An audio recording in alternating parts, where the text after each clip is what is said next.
रामकृष्ण हरी आणि जय श्रीराम. अस्सलाम वालेकुम याच्यात काय वाईट आहे?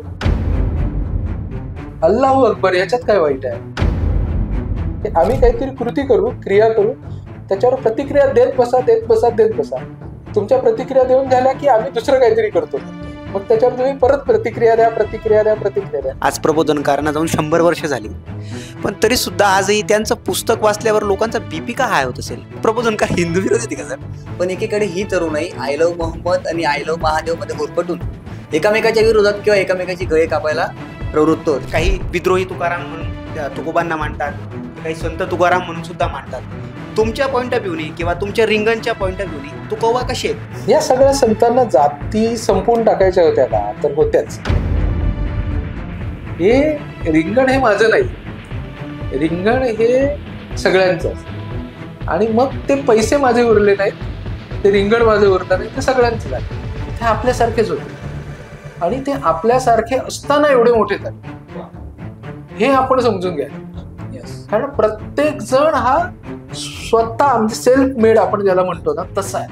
हा हिंदू पूजे देहुरा म्हणजे हिंदू देवळात पूजा करतो, हिंदू पूजे देहुरा, मुसलमान मशीद. आज आपल्याला ब्राह्मणांसारखं दिसायचं आहे, ब्राह्मणांसारखं वागायचं आहे, ब्राह्मणांसारखं टिकाला लावायचं आहे, ब्राह्मणांसारखं कानात बिगबाळी घालायची आहे, ब्राह्मणांसारखे कपडे करायचे. आम्हाला ब्राह्मण बनायचं. सनातनी लोकांनी संतांना विरोध केला. सनातनी लोकांनी सावित्रीबाई फुलेंच्या अंगावर हे फेकलं. त्याच्या मागचं कल्चरल पॉलिटिक्स आहे ते आपण समजून. आणि हे जे कल्चरल पॉलिटिक्स आहे ते आपल्यावर काही गोष्टी लादू पाहतात. हे जे सनातनी स्वतःला म्हणून घेत आहेत त्या सनातन्यांचा प्रॉब्लेम. विशेषतः जर तुकोबा आत्ता असते, संत पुरोगामी आहेत, तर त्यांचं लिव्हिंग वरती काय मत असतं असं तुम्हाला वाटतं? मग त्याच्यानंतर राज ठाकरेचं तुमचं परत बोलणं. मी फोन केला राज ठाकरेंना रात्री आणि मी त्यांना विचारलं की तुम्ही शिवसेना सोडताय का? एका इंजिनियरचं आयुष्य काय असू शकतं? नोकरी, व्यवसाय किंवा परंपरेप्रमाणे स्पर्धा परीक्षा जिंदाबाद. पण हा इंजिनियर थेट पत्रकार होतो. महाराष्ट्राचा समाज व्यवहार आणि त्यातल्या घडामोडींचा वेध घेतो आणि मग पत्रकारितेच्या ट्रॅव्हल्सने कोकणातून मुंबई मार्गे अवघा महाराष्ट्र फिरतो. पण सगळ्यात महत्त्वाचं, अख्खा महाराष्ट्र माहिती असणाऱ्या या माणसाला कोणताही पक्षीय मोह होत नाही किंवा कोणत्याही नेत्याच्या पाकिटाची आस लागत नाही. पण या पत्रकाराला कुतूहल वाटतं त्या 28 युगे जुन्या असणाऱ्या विठ्ठलाबद्दल. आणि मग प्रश्न पडतो की दिवाळीला अंक निघतात, मग आषाढी आणि कार्तिकीला का निघू नयेत? नेमका हाच प्रश्न कारण ठरतो आणि तरुणाईंच्या वाऱ्या सुरू होतात इथल्या संतांच्या शोधात. आजारी महाराष्ट्राचा इलाज करायचा असेल तर पंढरपुराच्या वाळवंटात पुरलेली या महाराष्ट्राची नाळ शोधावी लागेल. हो, याच विचाराने हा माणूस नवे लेखक तयार करतो.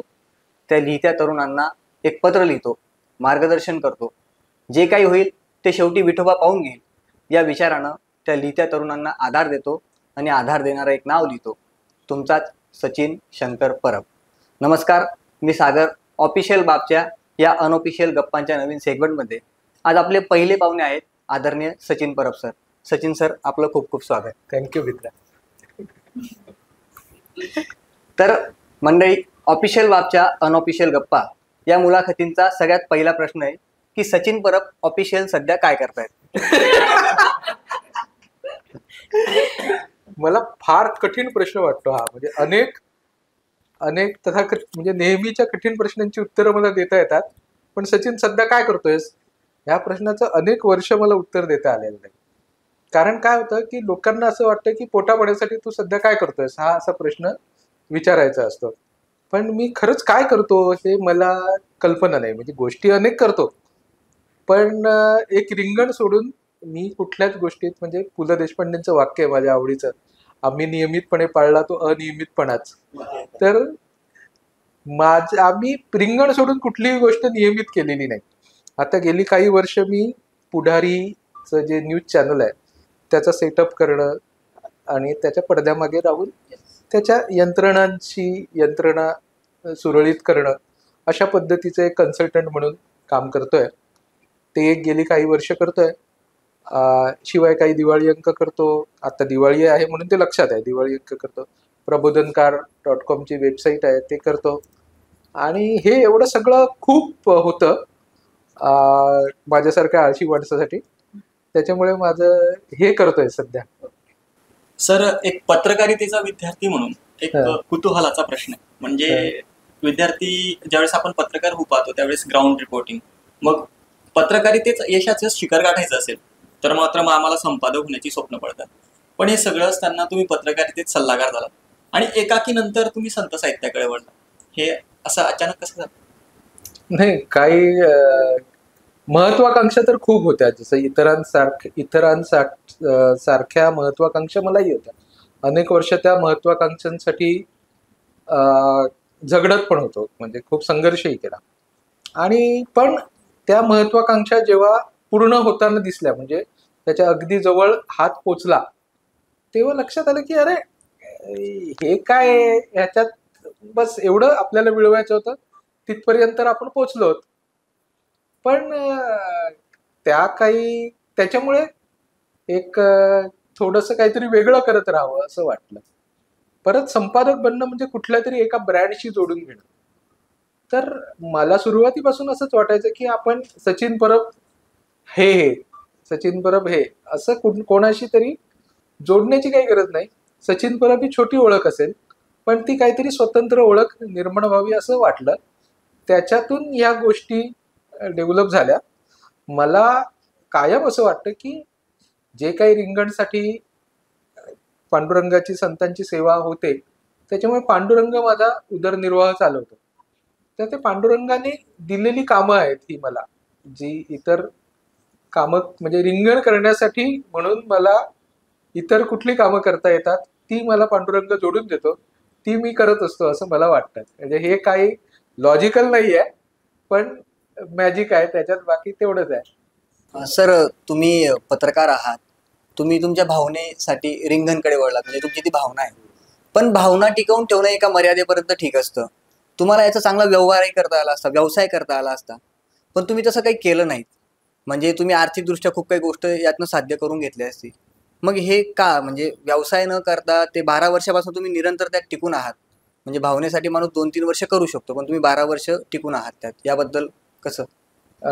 मुळात व्यवसाय करण्यासाठीच सुरू केलं होतं रिंगण. म्हणजे मी नवशक्तीची नोकरी सोडली संपादक म्हणून. तर मग आपण काय चांगलं करू शकतो? तर मला लक्षात आलं होतं की आपण मॅगझिन करू शकतो. बरोबर. तर माझ्या डोक्यात असं होतं की वर्षाला 3-4 मॅगझिन करावीत, 4 मॅगझिन करावीत, आणि मग त्याच्यातून त्या प्रत्येकाचं रेव्हेन्यू म्हणजे जाहिरातदार वेगवेगळे असावेत, अशा पद्धतीचे वेगळे 4 अंक करावेत. म्हणजे त्याच्यात एक रिंगण होता जो आषाढी एकादशीला निघणार होता. दुसरा अंक होता तो न्यूजरूम लाईव्ह नावाचा दिवाळी अंक करायचं ठरवलं होतं. 2012 साली त्याचा एक अंक काढला, पण ते असा होता की टीव्ही वाल्यांचा दिवाळी अंक, म्हणजे टीव्हीत काम करणाऱ्या रिपोर्टर्सनी लिहाव्या ज्याच्यामध्ये, असं एक न्यूजरूम लाईव्ह. तो नंतर काही मित्रांनी पुढे 5 वर्ष 6 वर्ष चालवला देखील. तर ते न्यूजरूम लाईव्ह एक करावं असं डोक्यात होतं. तिसरा एक जातक नावाचं मी नाव पण रजिस्टर केलं होतं. जातक ते बुद्ध पौर्णिमेला करावं आणि बुद्ध तत्वज्ञान त्याच्यातून मांडावं, असा एक कन्सेप्ट होतं. चौथं काय होतं मी खूप दिवस आठवतोय, पण चौथं काहीतरी होतं. असे 4 अंक वर्षातून काढावेत आणि त्याच्यातून आपला चरितार्थ चालवावा. म्हणजे मुळात ही सुरुवात झाली ती काही असं पोटा पाण्यासाठीच झाली. पण हळूहळू सुरुवातीला तर पोटा पाण्याचं पहिलं वर्ष चांगलं गेलं. कारण काय झालं होतं की सचिन परबला म्हणून जाहिराती आल्या, बरोबर. पण खर्चही पण झाला होता. पहिल्यांदाच अंक होतो, आम्ही कुठे कुठे लांब पंजाब पर्यंत फिरलो होतो, भरपूर खर्च झाला. आणि जाहिरातीचे पैसे कसे मागायचे हे माहित नव्हतं. म्हणजे जाहिराती मिळवल्या होत्या, पण पैसे कसे मागायचे ते माहित नव्हतं. हे सगळ्यातून एक ना नफा ना तोटा तत्वावर चाललं. सुरुवातीला आपल्यालाच पैसे टाकावे लागले पहिलं वर्ष. दुसऱ्या वर्षी तर असं झालं की पैसेच नव्हते, त्याच्यामुळे अंक निघाला सेकंड इयर म्हणजे 2013 साली. 2014 साली परत तसंच पैसे टाका, आमच्या पप्पांनी वडिलांनी पैसे दिले होते त्याच्यावर अंक काढला. तिसऱ्या चोखोबांचा अंक होता म्हणजे दुसरा. नंतर जनाईंचा अंक आला, तोपर्यंत थोडंसं जनाईंच्या अंकापर्यंत दिसलं. निवृत्तीनाथ विसोबा खेचर इथपर्यंत व्यवस्थित थोडं थोडंसं चाललेलं होतं. आणि नंतर कोरोना काळात मी गावाला अडकलो होतो. म्हणजे मी काय नेहमीच गावाला वगैरे जाणारा माणूस नाही, मी एकदम मुंबईकर माणूस आहे. पण आम्ही गावाला गेलो होतो. माझ्या कोकणात गाव आहे देवगड तालुक्यामध्ये. तर त्या गावाला गेलो होतो आणि मी तिथे कोरोनामुळे 9 महिने अडकलो. पण रिंगण करायचंच असं ठरवलं होतं. आणि मग तेव्हा मी त्याचं कॅम्पेन केलं की रिंगण तर येणारच, म्हणजे कोरोनात काही असू दे रिंगण तर येणारच, असं एक कॅम्पेन देखील केलं होतं. आणि मग त्याच्यात असं झालं की मग काय करायचं, तर मग मजकूर कुठून आणायचा, मग सोपान देवांचा अंक केला होता.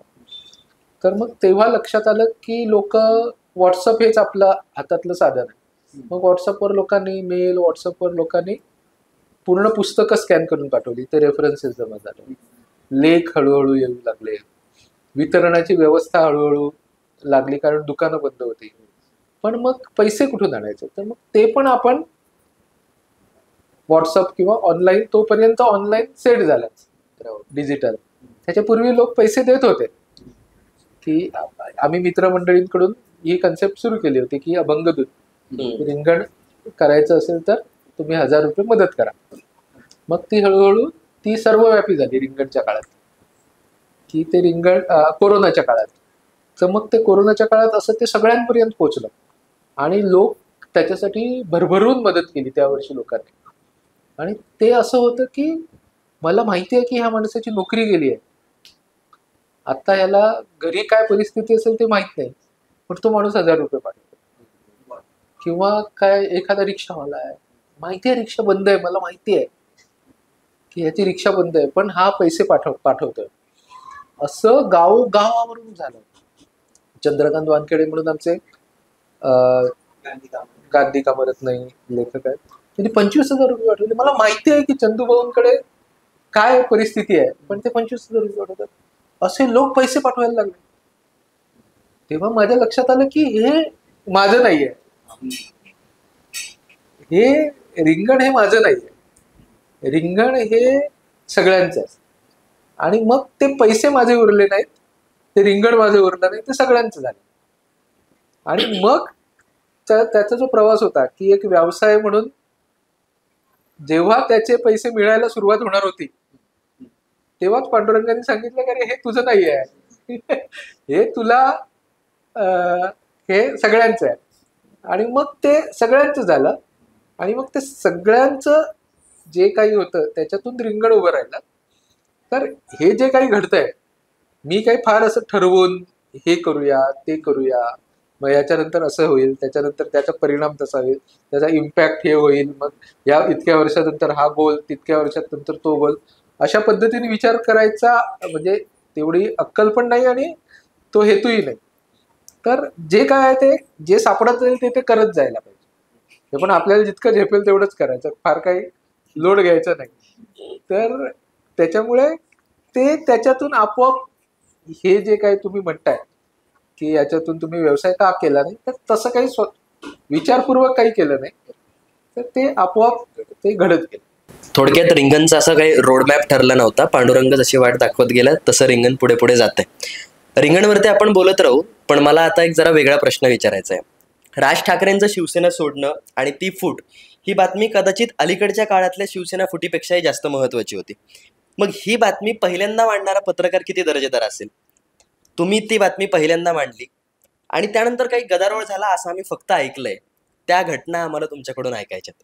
तो गदारोळ काय होता नेमका आणि तुम्ही त्यावेळेस काय अनुभवलं होतं हे आम्हाला तुमच्याकडून ऐकून घ्यायचं. आम्ही खूप अनेक गोष्टी ऐकल्यात त्याबद्दल, आता खरं काय तुमच्याकडून ऐकायचंय. म्हणजे मी महाराष्ट्र टाइम्स मध्ये होतो तेव्हा, पॉलिटिकल रिपोर्टिंग करत होतो.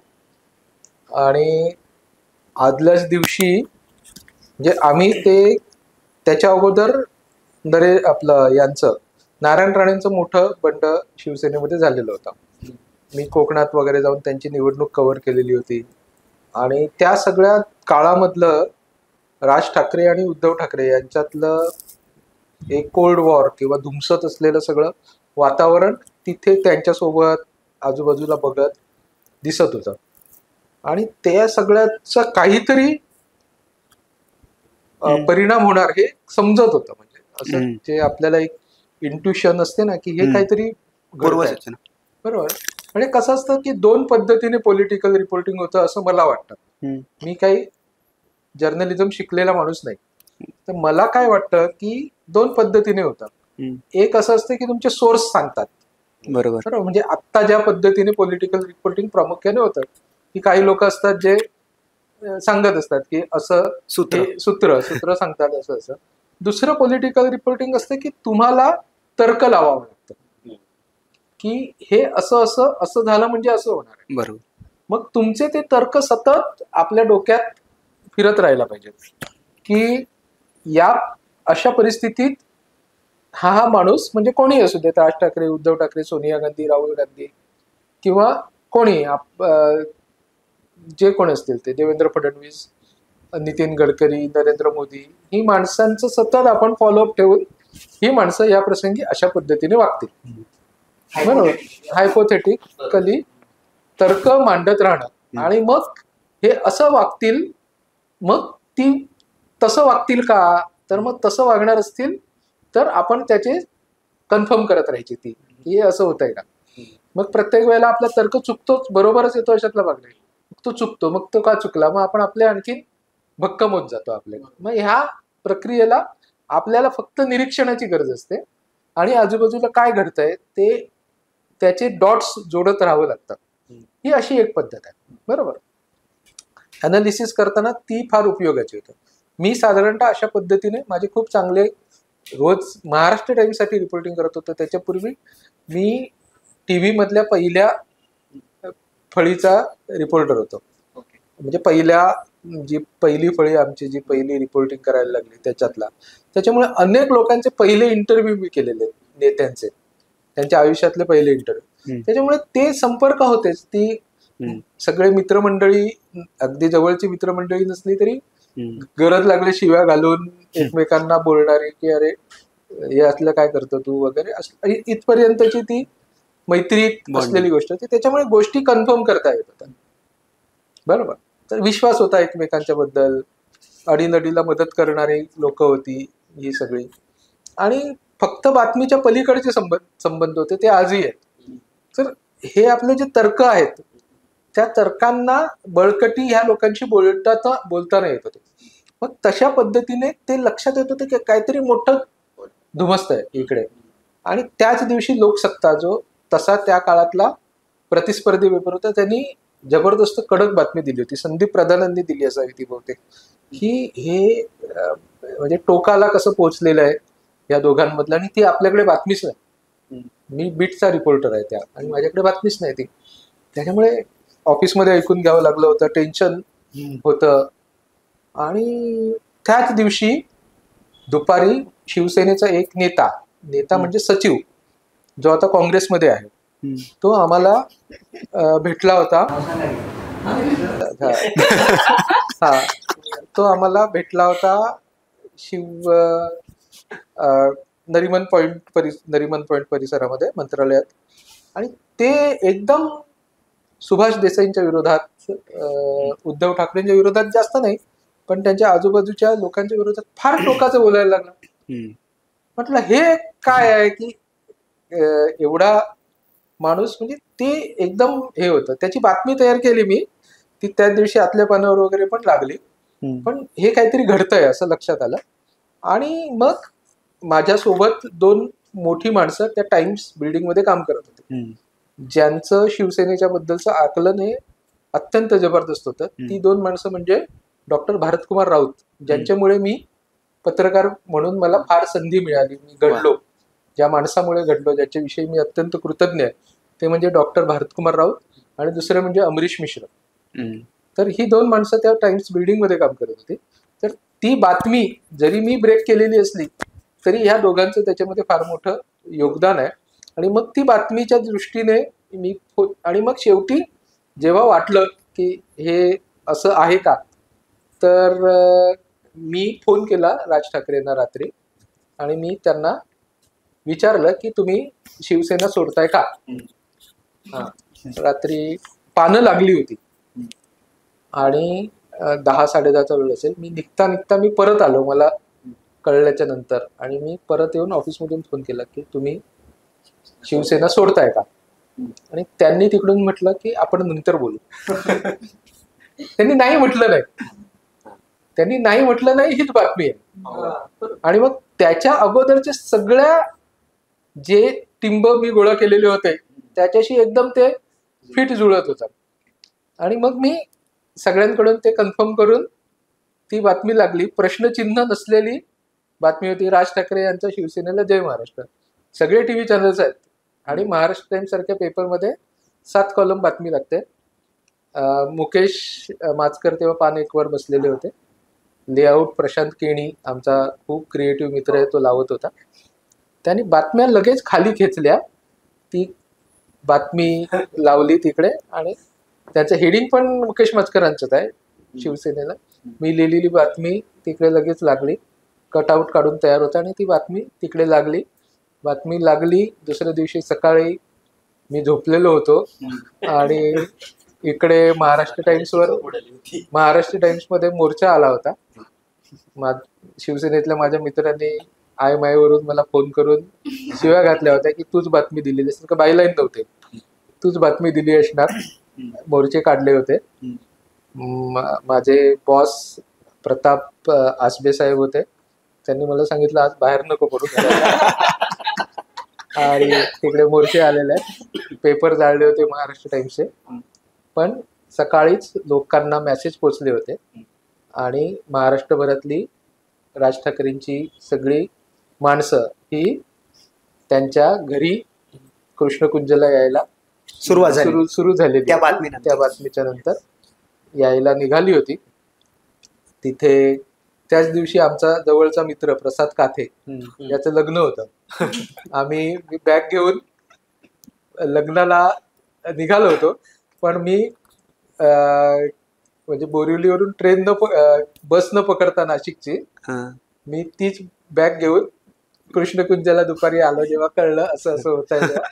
आणि मग पुढचं सगळं गोष्ट ती बडवे आणि हे जे काय त्याचं भाषण त्या दिवशीच घडलं. आणि त्या दिवशी त्यांनी सगळ्या पदांचा, शिवसेनेतल्या पदांचा राजीनामा दिला आणि लक्षात आलं की सगळं होतंय. म्हणजे ती बातमी सकाळी प्रसिद्ध झाली पेपरातून आणि त्याच दिवशी राज ठाकरेंचं ते भाषण त्याच दिवशी दुपारी त्यांनी शिवसेना सोडली, म्हणजे शिवसेनेच्या सगळ्या पदांचा राजीनामा दिला. मग त्याच्यानंतर राज ठाकरेंचं तुमचं परत बोलणं साहेब ठाकरे दीर्घ काळ मग मी बातमी करत राहिलो आणि बातमीदारी करत राहिलो इतर सगळ्या यांच्यासारखं. या संदर्भाने झालं का की तुम्ही बातमी लावली वगैरे? नाही, असं काहीच नाही कधी. म्हणजे राज ठाकरेंची प्रतिक्रिया काय होती या सगळ्यावरती? नाही, मी काय कधी त्याच्यावर काय प्रतिक्रिया विचारायला गेलो.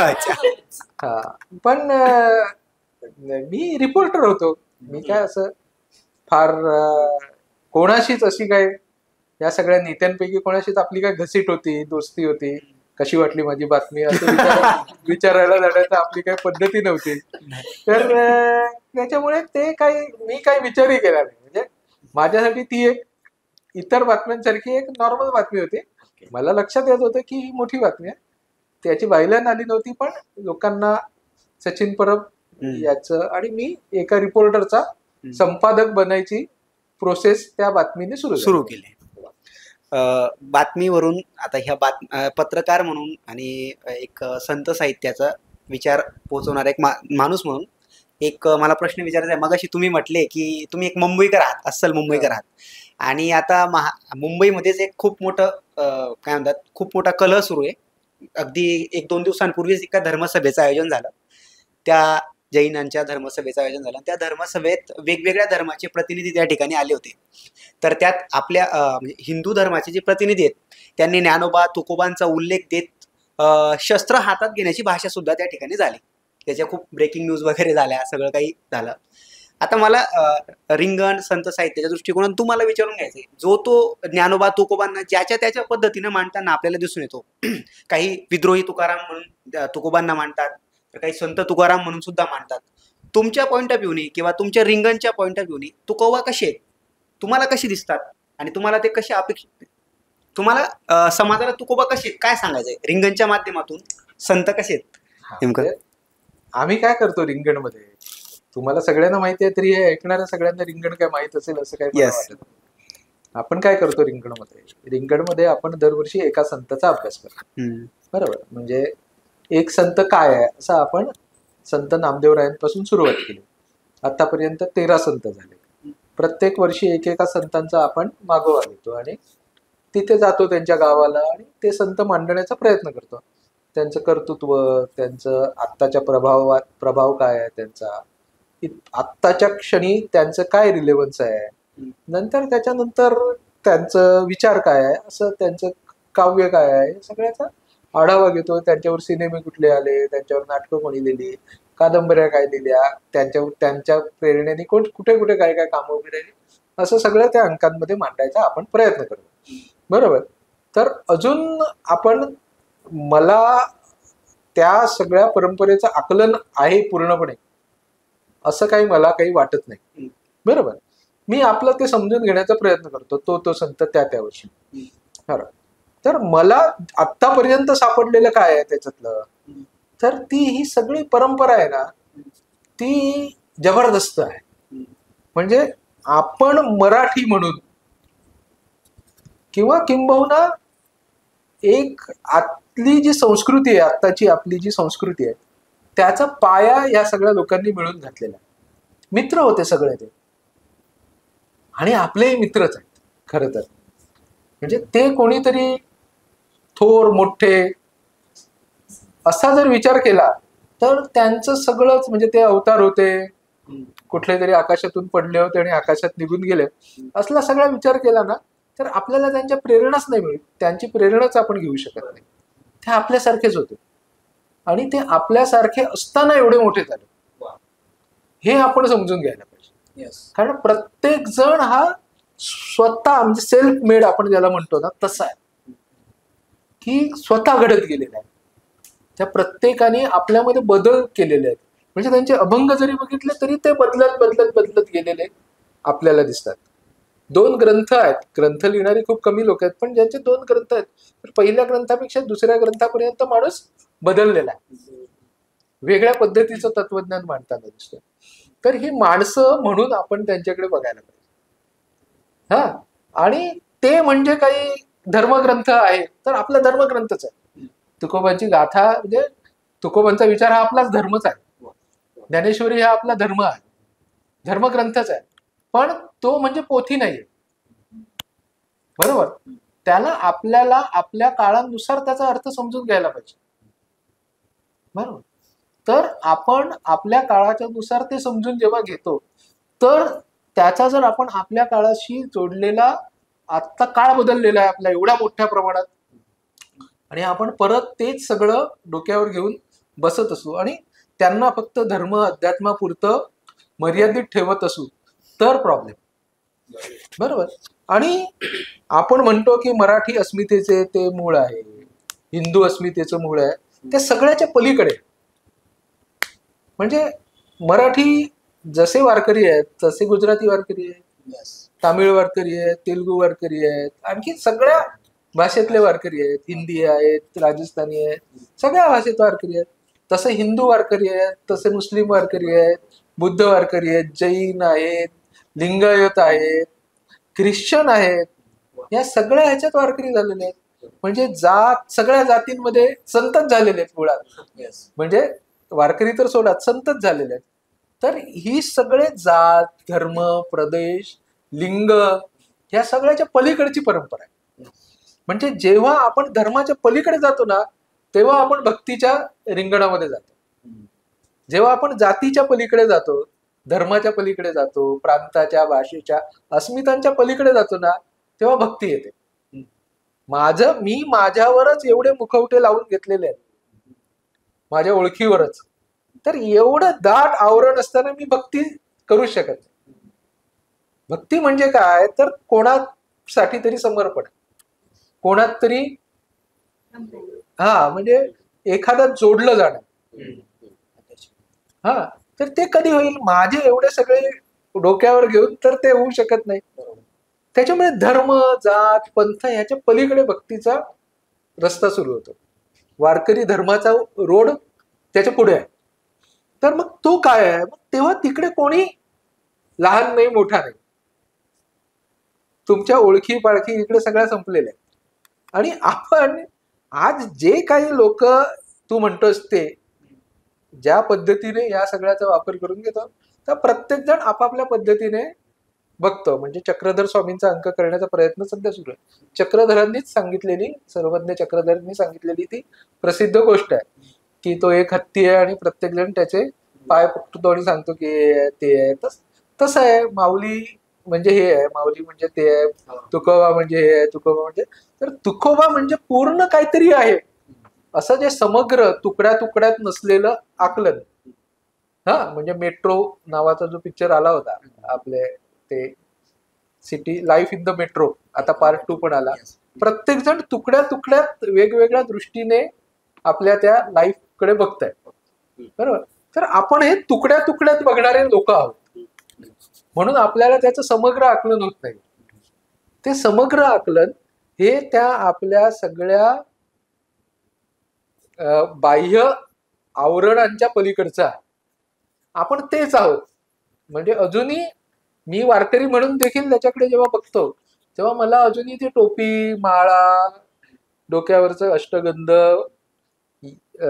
शाकाहार की मांसाहार या सगळ्या गोष्टींमध्ये अडकूनच मी बघतो का काय, असंही मला वाटतं अनेकदा. तर ह्या सगळ्याच्या पलीकडे ते अंतिम सत्य सांगण्याचा प्रयत्न ह्या संतांनी केला. म्हणजे ते धर्म अध्यात्माच्याही पलीकडचं आहे. म्हणजे मी असं नेहमी म्हणतो की ते माकड हाडावरचं कुठलं तरी चक्र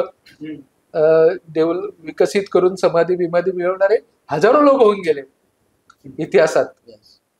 पण आम्ही माऊली, तुकोबा, नामदेवराय, एकनाथ बाबा, शेख मोहम्मद, चोखोबा, गोरोबा काका, सावतोबा यांच्याच का प्रेमात आहोत? काच आम्हाला जनाबाई आपली वाटतात, का मुक्ताबाई आपल्या वाटतात, का सोयराबाई आपल्या वाटतात, का बहिणाबाई आपल्या वाटतात?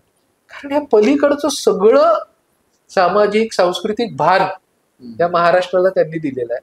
आणि त्याच पाऊलवाटेवर पुढे ज्योतिबा चालतात, त्याच पाऊलवाटेवरती लोकहितवादी चालतात, त्याच पाऊलवाटेवरती पुढे आपल्याला डॉक्टर बाबासाहेब आंबेडकर चालताना दिसतात, प्रबोधनकार पुढे चालताना दिसतात. ही सगळी मंडळी अशी आपल्याला चालताना दिसतात. तो प्रवाह आजपर्यंत आपल्या सोबत आलेला आहे. तुम्ही धर्माच्या अँगलने बोललात, भक्तीच्या अँगलने बोललात. सध्या धर्माची टोकं फार नोकदार झालेली आहेत. या संदर्भाने सध्या एक आय लव्ह मोहम्मद प्रकरण झालं, त्याच्या विरोधात भक्ती करण्याऐवजी त्यांना डिवचण्यासाठी आय लव्ह महादेव सुरू केलं गेलं. त्यात तरुणाईचा फार प्रचंड सहभाग होता.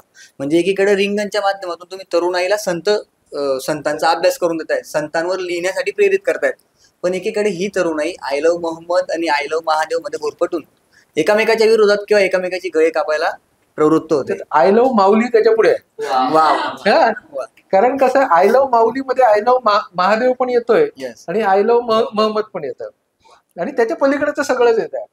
तर मी खूप वर्ष असं ठरवत होतो की आपण दरवर्षी रिंगणची वक्तृत्व स्पर्धा आहे ना, तिकडे आपल्याला एक हे करायचं आहे, काय म्हणतात त्याला, सेल्फी पॉइंट तयार करायचं. तर तिथे काय लिहावं, तिकडे आय लव्ह माऊली लिहावं असं कितीतरी वर्ष माझ्या डोक्यात होतं. तर आता यावर्षी आय लव्ह मोहम्मद आणि आय लव्ह महादेवने आपल्याला ती वाट मोकळी करून दिलेली आहे की आपल्याला ते उभं करता येईल. तर ह्या गोष्टी घडणारच आहेत. म्हणजे आपण आहे ना फक्त आपल्या काळाच्या दृष्टीने या सगळ्याकडे बघतो. हा जो संघर्ष आहे किंवा हा टोकदारपणा आहे ना, तो आपल्या इतिहासामध्ये वारंवार आलेला आहे. यात काही नवीन नाही झालेलं आहे. संधी शोध. आणि उलट तेव्हाच आपल्याला एक मार्ग मोठ्या ताकदीने तुकोबाराय माऊली पोचवण्याची संधी आपल्याला याच्यातूनच मिळते. नामदेवराय जे सांगतात की, म्हणजे मला अभंग वगैरे असं बोलता येत नाही फार काय, तर आपल्याला काय आहे की नामदेवरायांचा गुरु ग्रंथ साहेबामधला एक पद आहे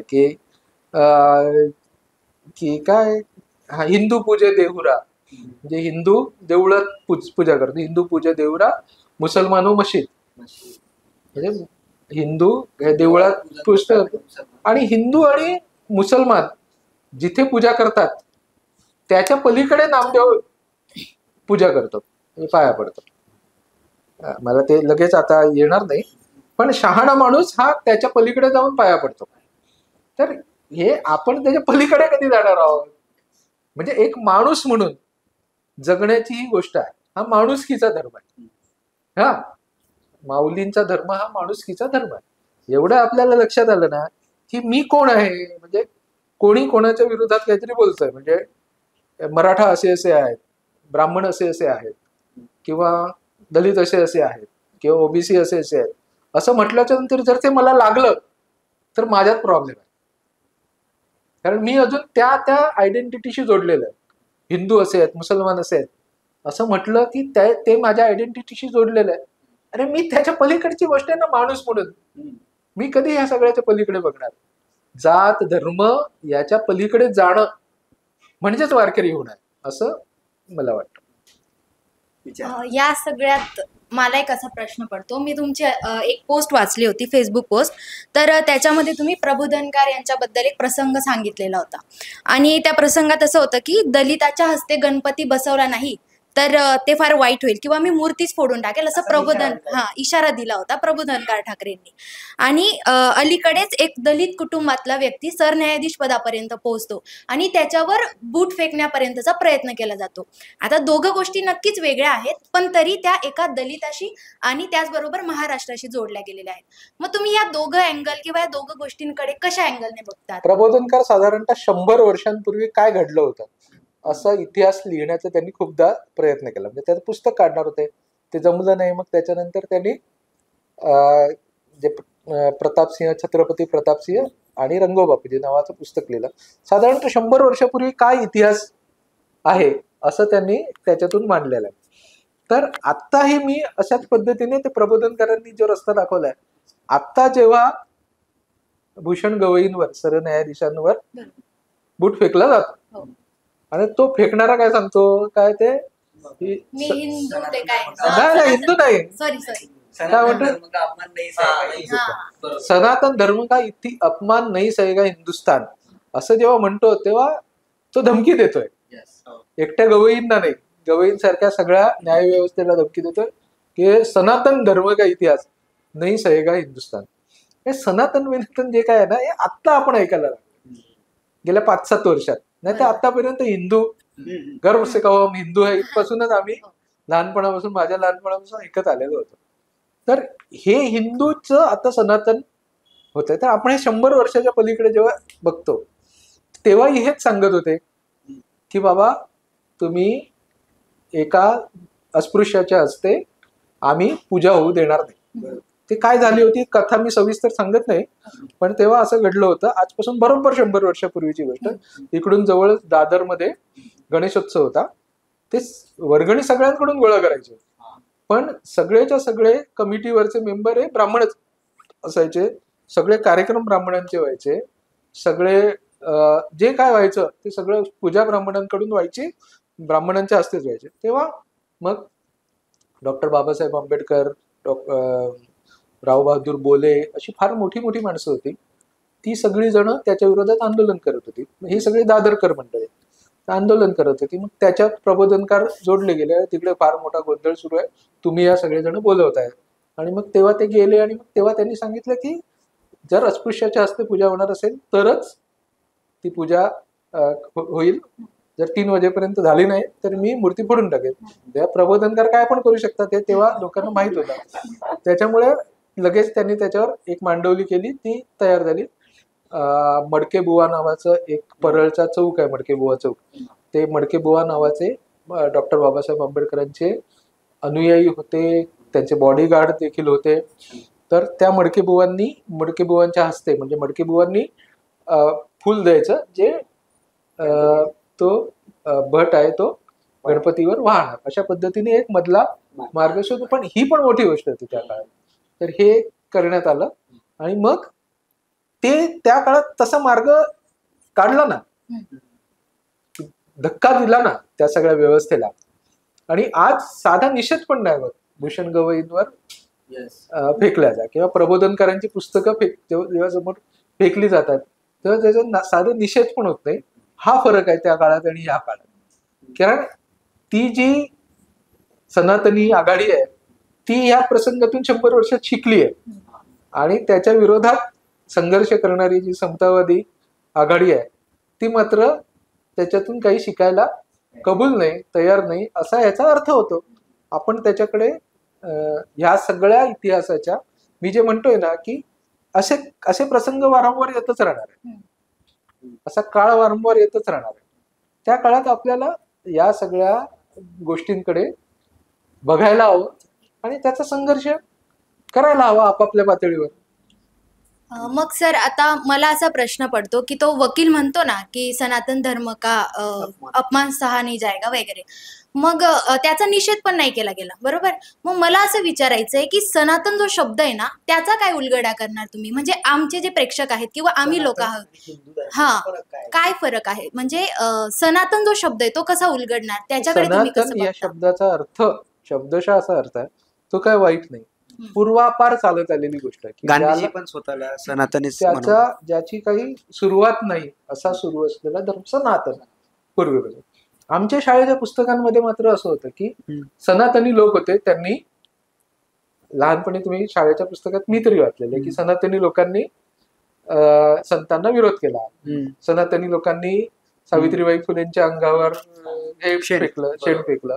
सनातनी शब्दाचा अर्थ या अर्थानेच आपण वर्षानुवर्ष अण्णाभाऊ साठेंनी पण त्याच अर्थाने लिहिलंय. सगळ्यांनी सनातनी या अर्थाने, सनातनी म्हणजे काय, जे काही जुनं आहे तेच बरोबर आहे असं मांडणारा माणूस म्हणजे सनातनी आपल्या दृष्टीने, बरोबर. म्हणजे आपण ज्याला मूलतत्ववादी असा ज्याला आता शब्द आपण वापरतो, तर मूलतत्ववादी म्हणजे काय, ते जुनच बरोबर आहे, मूळतत्व जे आहे तेच बरोबर आहे, माझंच बरोबर आहे, माझ्या आई वडिलांनी सांगितलेलं आहे तेच बरोबर आहे असं सांगणारा म्हणजे मूलतत्ववादी म्हणजे सनातनी, बरोबर. तर आता हे जे लोक आहेत ज्यांना असं वाटतं की तेव्हा खरोखरच या देशामध्ये विमानं फिरत होती किंवा काय जे काय असेल तर, हा असा काळ होता की जेव्हा सगळेजण गुण्यागोविंदाने राहत होते वगैरे वगैरे, असं काहीतरी, असं जे काय असेल ते असेल, जेव्हा झालं असेल तर आपल्याला काहीतरी माहित नाही त्याचं. हा, तर हिंदू म्हणजे काय आहे, तर मला बाकीचं सगळं काय माहित नाही. म्हणजे मुळात हा हिंदू शब्द कुठून आला, हिंदू शब्द हा सिंधूच्या पलीकडे राहणारे ते हिंदू, तर सिंधूच्या त्या बाजूला राहणारे जे लोक होते, म्हणजे आत्ताच्या लोकांच्या भाषेत अरबी किंवा पर्शियन किंवा जे मुसलमान, त्या मुसलमान लोकांनी, तेव्हा ते काही मुसलमान नव्हते, पण त्या मुसलमानांनी इकडच्या लोकांना काय म्हटलं की सिंधूच्या पलीकडे राहणारे ते हिंदू, तो प्रदेश आहे तो हिंदू प्रदेश. मग त्या हिंद प्रदेशाचे कोण, तर ते राहणारे ते हिंदू. त्या प्रदेशाची भाषा कुठली, तर ती हिंदवी, किंवा संस्कृती कुठली, तर हिंदवी. म्हणजे ह्या प्रदेशाचे राज्य व्हावे म्हणजे हिंदवी स्वराज्य. म्हणजे काय, मग जेव्हा हिंदू आपण म्हणतो तेव्हा मग हिंदुत्ववाद्यांना लोक सांगतात की काय हिंदू बोलता तुम्ही, ते तर मुसलमानांनी दिली आहे शब्द. मग त्यांनी काहीतरी नवीन शब्द त्याच्यातला शोधला, तो म्हणजे सनातन. आता ते सनातन हा शब्द वापरताना आपल्याला दिसतात. पण ह्या सगळ्यात आपण किती गुंतून पडायचं, हे याचा आपण विचार करायला पाहिजे ना, की ह्याला उत्तर द्यायला पाहिजेत का, तू उत्तर द्यायलाच पाहिजेत. पण हिंदू या शब्दाची विनोबा भावेंनी केलेली व्याख्या ती अशी आहे की हिंसेने दुःखी होतो तो हिंदू, हिंसेने दुःखी होतो तो हिंदू. तर ही एवढी व्यापक व्याख्या असताना आपण आणखीन कुठे कुठे काय काय शोधायला जायचं, बरोबर. तर पॉझिटिव्ह अर्थाने सनातन, हिंदू हे कुठलेही शब्द जर घ्यायचे झाले तर या शब्दांमध्ये काय वाईट नाही, त्या मागचे आत्ताचे जे अर्थ आहेत ते आपण समजून घ्यायला पाहिजे, त्याच्या मागचं कल्चरल पॉलिटिक्स आहे ते आपण समजून घ्यायला पाहिजे. आणि हे जे कल्चरल पॉलिटिक्स आहे ते आपल्यावर काही गोष्टी लादू पाहतात, बरोबर. म्हणजे अडचण काय आहे याच्यात, की हे जे सनातनी स्वतःला म्हणून घेतात त्या सनातन्यांचा प्रॉब्लेम आहे. त्या सनातन या शब्दाला किंवा सनातनी असण्याचा प्रॉब्लेम, त्यांचा प्रॉब्लेम काय आहे, जोपर्यंत आपल्यावर जे संस्कार होतात ते आपण कसे स्वीकारलेले असतात, तर डोळे मिटून स्वीकारलेले असतात लहानपणापासून. त्याला जोपर्यंत आपण प्रश्न विचारत नाही तोपर्यंत आपल्या विचारांनाच सुरुवात होऊ शकत नाही, कारण आपण ते डोळे मिटून स्वीकारलेले. तर कुठलीही गोष्ट ही आम्ही डोळे मिटून स्वीकारणार नाही. म्हणजे आम्ही विचार करू ना, चुकीचा विचार करू, पण तो विचार आमचा असेल ना आम्ही स्वीकारल्याच्या नंतर. हा, आणि खूप कमी विचार लागतो माणसाला जगण्यासाठी. म्हणजे असं सगळं अख्खं जगाची निर्मिती कशी झाली हे काय होण्याची काही गरज नाही, किंवा क्वांटम थिअरी काय आहे याच्यावरचं माझं मत काय आहे ह्याची काही गरज नाही. माझ्या जगण्यासाठीची काही तत्व आहेत, ती मी माझी आहेत. ही इतकी जरी मी शोधून शकलो, प्रत्येक माणसाचं जगण्याचं तत्वज्ञान हे वेगवेगळं असू शकतं, ते आपण आपलं तयार करावं. आणि मग त्याच्यात जे उपयोगी पडतात ते सगळे महापुरुष विचारवंत असतात. ते माझे विचारवंत, माझे महापुरुष असतात, ते मला मार्ग दाखवतात. मग तसं शोधत शोधत मी तुकोबाराय, ज्ञानेश्वर माऊली, ज्योतिबा फुले, महात्मा ज्योतिबा फुले, प्रबोधनकार ठाकरे यांच्यापर्यंत मी शोधत शोधत माझा पोचलो. माझं काही बॅकग्राऊंड नाही, मला काही माहित नाही, मी असंच वाचत त्या सगळ्यांपर्यंत पोचलो. आणि ते मला असं वाटलं की ते मी शेअर करायला पाहिजे, ते मी तुमच्या सगळ्यांपर्यंत शेअर करत राहिलो. सर मी परत प्रबोधनकारांवर येतो. मग अशी तुम्ही प्रबोधनकारांचा एक किस्सा सांगितला, ते सांगत असताना तुम्ही 100 वर्षांचा उल्लेख केला. आज प्रबोधनकारांना जाऊन 100 वर्ष झाली, पण तरी सुद्धा आजही त्यांचं पुस्तक वाचल्यावर लोकांचा बीपी का हाय होत असेल? हा पहिला प्रश्न. आणि जसं त्या व्हायरल व्हिडिओत आरोप केला गेला की ते पुस्तकच हिंदू विरोधी असतं, तर मला जाणून घ्यायचं खरंच प्रबोधनकार हिंदू विरोधी होते का सर? ते हिंदुत्ववादी होते. याच्याबद्दल कोणी मनात शंका बाळगण्याचं कारण नाही, ते हिंदुत्ववादी होते. गजाननराव वैद्य यांची हिंदू मिशनरी सोसायटी नावाची सोसायटी होती, त्याचे ते सदस्य होते, त्याचे ते पदाधिकारी होते. महाराष्ट्रभर फिरून हिंदू मिशनरी परिषदा घेतलेल्या आहेत. त्या परिषदांमध्ये ख्रिश्चन आणि मुस्लिम जे कन्वर्ट झालेले होते, इतर धर्मांमध्ये गेले होते, त्यांनी हिंदू धर्मामध्ये आणलेलं आहे. ते मुस्लिम आणि ख्रिश्चन धर्मगुरूंच्या बाबतीत किंवा धार्मिक अतिरेकाच्या बाबतीत त्यांनी अत्यंत टोकाची अशी टीका केलेली आहे. हे वारंवार झालेलं आहे. पण त्याचबरोबर माझा हिंदू धर्म आहे, त्या हिंदू धर्मात जर चुकीच्या गोष्टी घडत असतील तर त्याच्याविषयी मी नाही बोलणार तर कोण बोलणार? आणि अशा हेतूने त्यांनी या धर्मातल्या चुकीच्या गोष्टींवर टीका केलेली आहे. मग त्यांचं डोक्यात काय येतं, त्यांना डोक्यात हे त्यांचा विचार कुठपर्यंत आला, त्यांना हे लक्षात आलं की हे जे आपण जे संस्कार म्हणतोय ना तथाकथित आपल्यावर झालेले जातीचे धर्माचे, हे जे सगळे संस्कार आहेत ते काही गुलामगिरीचे संस्कार आहेत. कारण त्या संस्कारातून आपल्याला हेच सांगितलं आहे की असं म्हणजे श्रेष्ठ, ह्या लोकांनी केलेल्या गोष्ट म्हणजे श्रेष्ठ, चौकटी ठरवलेल्या आहेत. बरोबर की असं बोललात म्हणजे शुद्ध बोललं, अशी बोललात की अशुद्ध झालं, तुम्ही असा विचार केलात तर ग्रेट आहात, असा विचार केला नाही म्हणजे तुमची काही अवकातच नाही, तुम्ही असं वागलात, असे कपडे घातलात, असं झालं, इथे राहत असाल, म्हणजे एकाच शहरात इथे राहत असाल तर तुम्ही मोठे, इथे राहत असाल तर तुम्ही छोटे, त्याच्यावरून तुमचं स्टेटस ठरतं. मग हा जो भेदभाव होता त्या सगळ्यात आपल्या गुलामगिरी मानसिकतेचा त्यांना कळलं. आणि हे कशात आहे तर जाती व्यवस्थेत. मग काही ब्राह्मणी विचार करणाऱ्या लोकांनी स्वतःचं वर्चस्व लादण्यासाठी अशा पद्धतीचा विचार आपल्यावर लादलेला आहे. मग त्यांनी लोकांना उठवण्याचा प्रयत्न केला की जागेवा उठले नाहीत. मग कधीतरी पेकाटामध्ये लाथ घालावी लागते आपल्याच लोकांच्या, तशी त्यांनी या सगळ्यांच्या ढुंगणावर लाथ घातली आणि ती माणसं उठतायत का बघितलं. मग त्याच्यासाठी मग त्यांनी प्रचंड टोकाची भाषा वापरली. काळ समजून घ्या, 100 वर्षापूर्वी ही भाषा वापरण्याशिवाय पर्यायच नव्हता. ती त्याच्यापेक्षा घाणेरडी भाषेत लोक बोलत होते समोरचे. त्याचे पुस्तकाच्या पुस्तकं, उतारेच्या उतारे उपलब्ध आहेत. किती मोठ्या मोठ्या लोकांच्या विरोधात त्या काळात बोललं जात होतं. जे आज आपण रोज पुजतो त्या लोकांना इतक्या घाणेरड्या भाषेमध्ये रोज बोललं जात होतं. त्याला तसंच उत्तर द्यावं लागणार होतं. आणि वाचलं नाहीये, ज्यांनी ते पुस्तक वाचलं नाहीये त्यांना ते धर्मविरोधी वाटेल. ते पुस्तक वाचणाऱ्यांना ते धर्मविरोधी, हिंदू विरोधी, कुठल्याही दृष्टीने ते अधार्मिक वाटण्याची म्हणजे एवढी देखील शक्यता नाही. नवरात्रोत्सव सुद्धा प्रबोधन जेव्हा आपला तो विषय निघाला की त्यांनी ते गणपती बंद पडला, मग गणपती बंद पडला तर आपण नवरात्री उत्सव सुरू करू. आपला उत्सव कुठला आहे तर नवरात्री. शिवाजी महाराजांच्या काळापासून या महाराष्ट्रात नवरात्री उत्सव, भवानीचा उत्सव सुरू होत होता. मग आपण आपल्या लोकांचा भवानीचा उत्सव सुरू करू. हा असं म्हणत त्यांनी आत्ता जी आपण मराठी पद्धतीची नवरात्र, सार्वजनिक नवरात्र साजरी करतो ती प्रबोधनकारांनी सुरू केलेली आहे. विचार किती धर्माच्या वेळ चालणार आहे? बस झाला. शेवटचे दोन प्रश्न. हा. नाही असं काय नाही विचारा.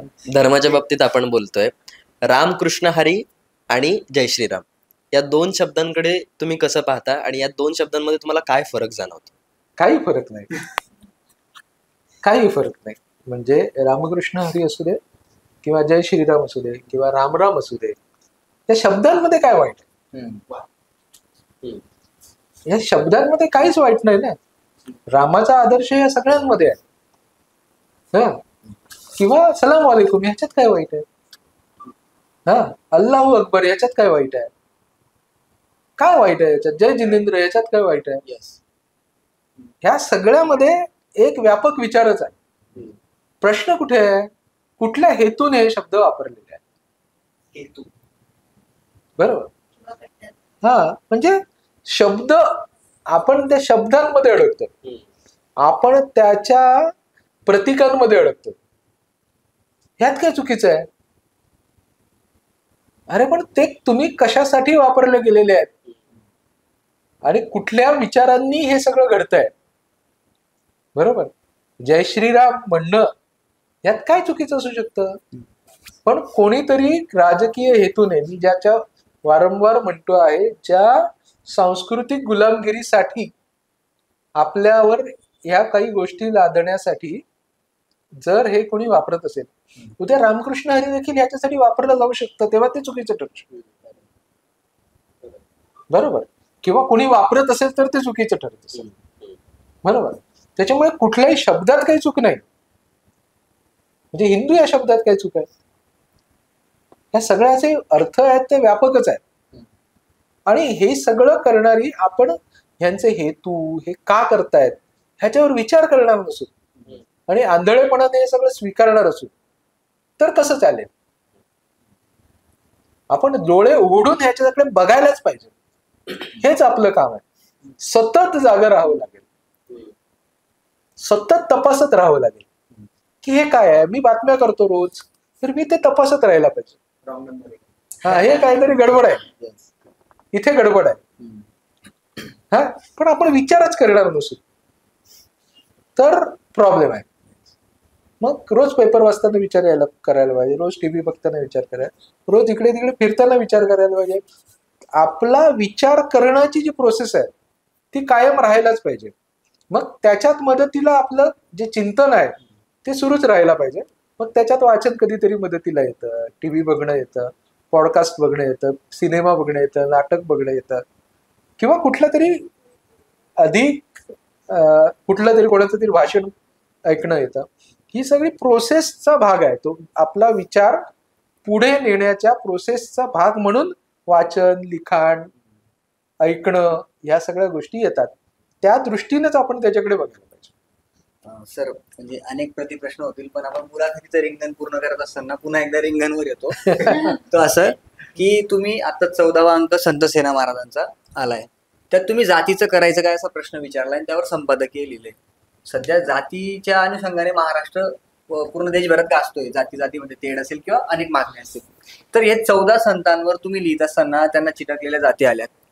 मग ते संशोधन करत असताना, लिहित असताना त्या जातींचं तुम्हाला नेमके काय अनुभव आले आणि तो महाराष्ट्र नेमका कसा होता? या सगळ्या संतांना जाती संपवून टाकायच्या होत्या का? तर होत्याच. पण 750 वर्ष ती जात संपली नाही, वस्तुस्थिती. मी जिवंत असेपर्यंत तरी जात संपणार नाही, वस्तुस्थिती मला दिसतं. बरोबर. जात संपवायची आहे का? तर संपवायचीच आहे, पण ही संपताना दिसत नाही. कारण काय, मला असं वाटतं की आपण नुसतं फार भोंगळपणे या सगळ्या प्रश्नाकडे बघतो, त्याचा अभ्यासच नाही करत. आम्हाला जी गोष्ट संपवायची असेल ती नीट समजून घ्यावी लागेल. आम्ही जात ही गोष्ट समजूनच घेत नाही. तर या निमित्ताने, रिंगणच्या निमित्ताने अनेक गोष्टी ज्यांचा अभ्यास करता आला त्याच्यात जात ही एक गोष्ट होती की काय, कारण हे सगळे संत आहेत ना, आपल्या सुदैवाने किंवा दुर्दैवाने त्या जातीतल्या लोकांनी जपून ठेवले. हा, म्हणजे आज आपण भले म्हणू की या संतांना ही जात चिटकवली आपण, बरोबर, पण त्याच्या पलीकडे पण जाऊन विचार करायला हवा ना आपण की संत गोरा कुंभारच आहे, संत सावता माळीच आहे. हा, हे आपण समजून घ्यायला पाहिजे. मग त्याच्यावर मला प्रश्न विचारतो, मग ज्ञानेश्वर आणि एकनाथ ह्यांच्या जातीचा काय तुम्ही नाव, म्हणजे ब्राह्मण त्यांचं का नाही नाव वापरत तुम्ही, असं लोक विचारतात. हे तुमच्या डोक्यातली जातीच्या म्हणजे त्या त्या जातींच्या बद्दलची न्यूनगंड आहेत म्हणून तुम्ही अशी नावं देता किंवा जाणीवपूर्वक हा जातीचा विचार करता, बरोबर. तर सेना नावी, गोरा कुंभार, सावतामाळी ह्यांचं तुम्ही जात लिहिता बोलता आणि ज्ञानेश्वर माऊलींचं नाही विचारत लिहित, एकनाथ महाराजांचं नाही लिहित. हे असं का? तर ह्या सगळ्या संतांनी आपण केलेली जी आपला व्यवसाय आहे, आपलं जे काम आहे, कष्ट आहे, त्याच्याबद्दल त्यांना अभिमान होता. हे सेवेचं काम आहे, सेवा हाच धर्म आहे. ही चातुर्वर्ण्यानी सोपवलेली सेवेची काम आहेत, त्याच्याबद्दल आम्हाला अभिमान आहे. त्या चातुर्वर्ण्याला भले वाटत असेल हे काहीतरी निम्न स्तरावरचं काम आहे, तसं ज्ञानेश्वर माऊली आणि एकनाथांची जी जात होती ब्राह्मण, ती काय अभिमानाची गोष्ट नव्हती कोणासाठीच, या संत परंपरेसाठी. ती कशाला लावून घेणार आहेत?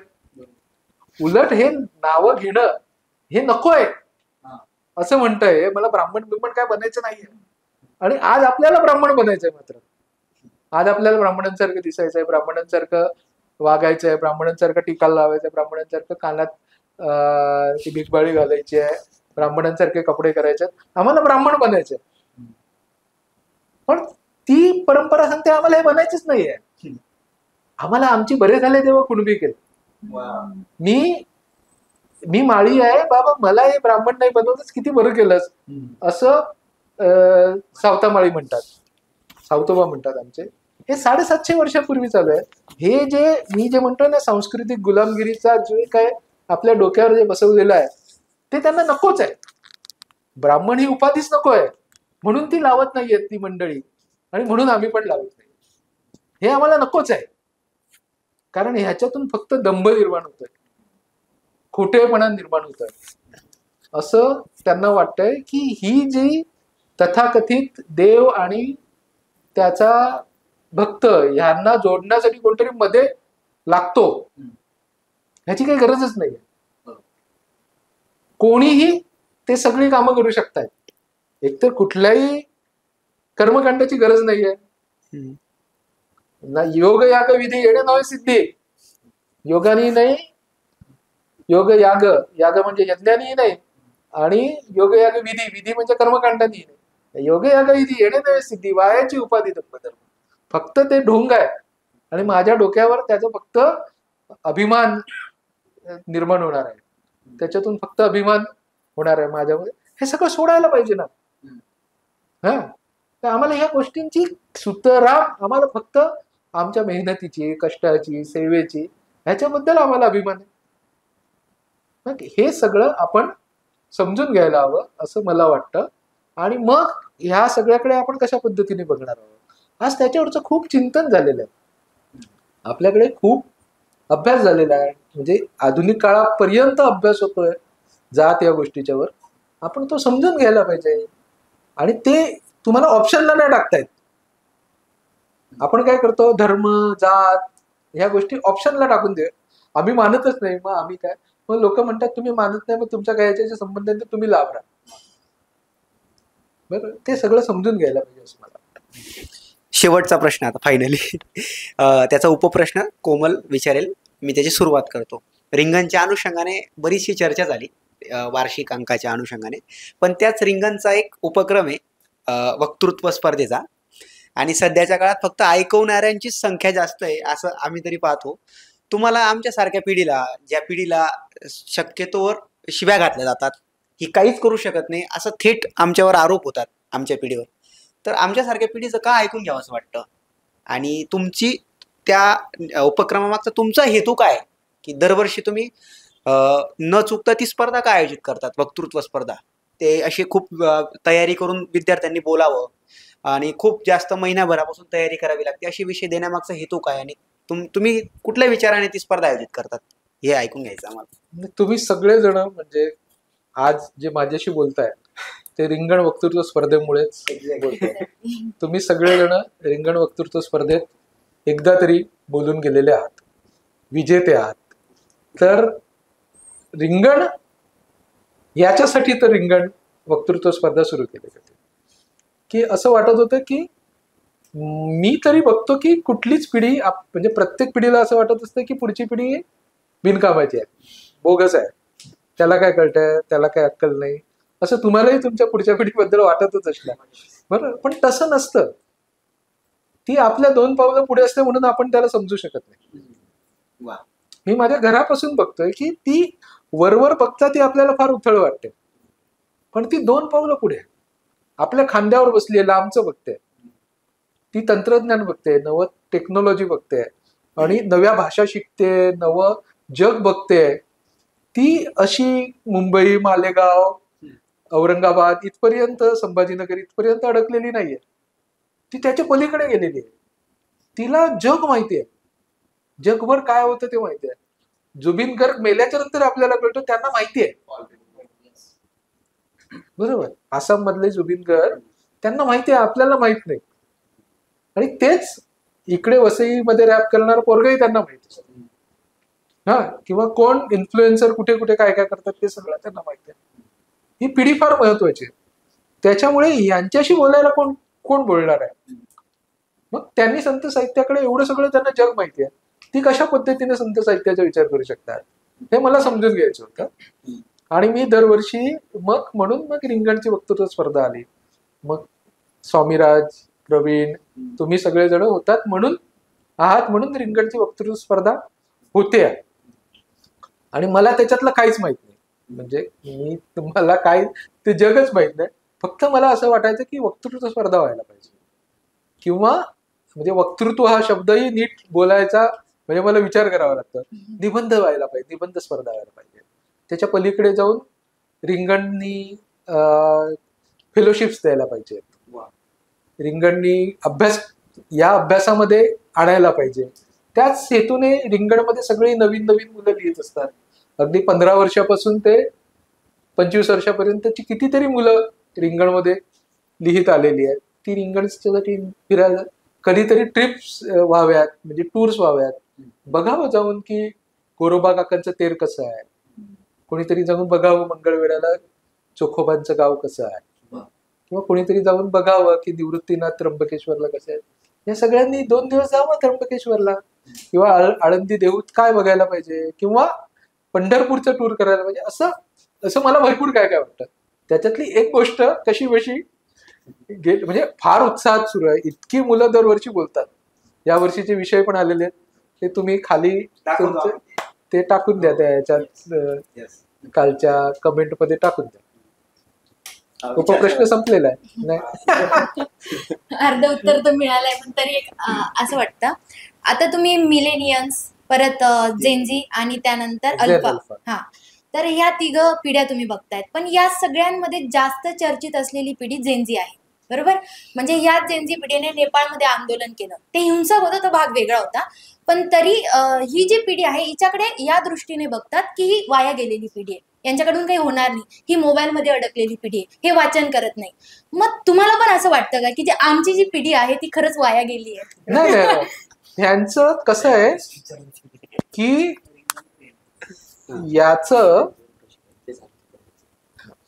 ही जी पिढी आहे ना, ती व्यक्त होण्याची तिची पद्धत बदललेली. म्हणजे ती वाचत नाही, ऐकते. म्हणजे नवं वाचन, ऐकणं हे नवं वाचन आहे तिच्यासाठी, बरोबर. म्हणजे आज कोणाचाही ध्रुव राठीचा एक हे वाचणं, व्हिडिओ वाचणं, व्हिडिओ ऐकणं किंवा बघणं, काय ते, ती एक पूर्ण मॅगझिन वाचण्याच्या इतक्या ताकदीची गोष्ट आहे, बरोबर. किंवा कितीतरी असं गोष्टी, म्हणजे मी आता एक 10-15 गोष्टी तर सहज सांगू शकतो, तुम्ही सांगू शकता. ह्या गोष्टी करते ही पिढी, बरोबर. तर ती लहानपणापासून तिने इंटरनेट बघितलंय, मोबाईल बघितले, सोशल मीडिया बघितलंय. त्याच्यामुळे ती अगोदरच्या पिढीसारखीच व्यक्त होईल असं काही नाही. ती वेगळ्या पद्धतीने व्यक्त होते. अल्फा तर आणखी वेगळ्या पद्धतीने व्यक्त होणार आहे. हा, त्याच्यामुळे त्यांना आपण समजून घ्यायला पाहिजे, म्हणजे असं मला वाटतं. म्हणजे असं नाही होणार की त्यांनी आपल्याला समजून घ्यावं, असं होण्याची शक्यताच नाही. कोणी समजून घ्यायला पाहिजे, मोठ्यांनी समजून घ्यायला पाहिजे ना लहानांना. त्याच्यामुळे ती वेगळ्या पद्धतीनेच व्यक्त होणार आहे. तिच्यात प्रॉब्लेम नाहीत का, तर स्वाभाविक आहेत. पण त्या मोठ्याच नाहीयेत का, तर त्याच्यापेक्षा जास्त आहेत. हा, तर आपण हे जर समजून नाही घेतलं तर प्रॉब्लेम होईल. हा, त्याच्यामुळे ही जी पिढी आहे ती अगोदरच्या पिढ्यांपेक्षा जास्त समृद्ध आहे. आणि ह्या दृष्टीने या जेनझीकडे बघायला पाहिजे.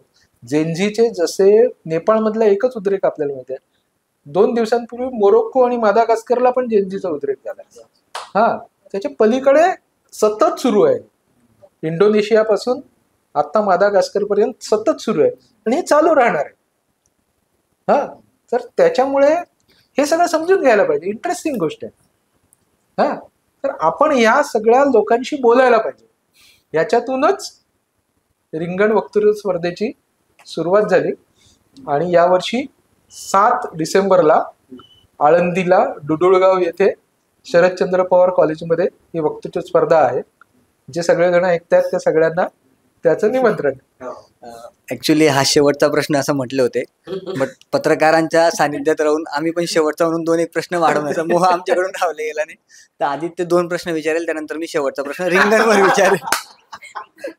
तुम्ही पत्रकार आहात म्हणून आमचा मोह समजून घ्यायला असं समजतो.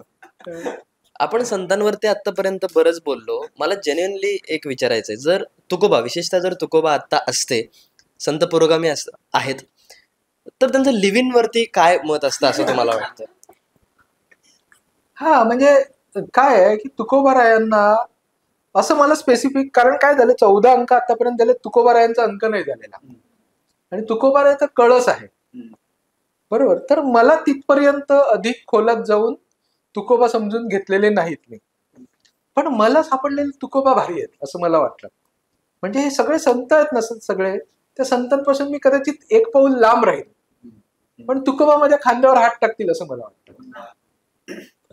तुकोबा माझ्या खांद्यावर हात टाकतील, गप्पा मारतील, बोलतील माझ्याशी असं मला वाटतं त्यांचं वाचताना. कारण ते तेवढंच रसरशीत आहे. किती वर्षाचे होते तुकोबाराय गेले तेव्हा? 41 वर्षाचे होते, 39, 41 असले काहीतरी. आपण ते चालबिल सोडून देऊया, पण हे वय म्हणजे माझ्यापेक्षा लहान.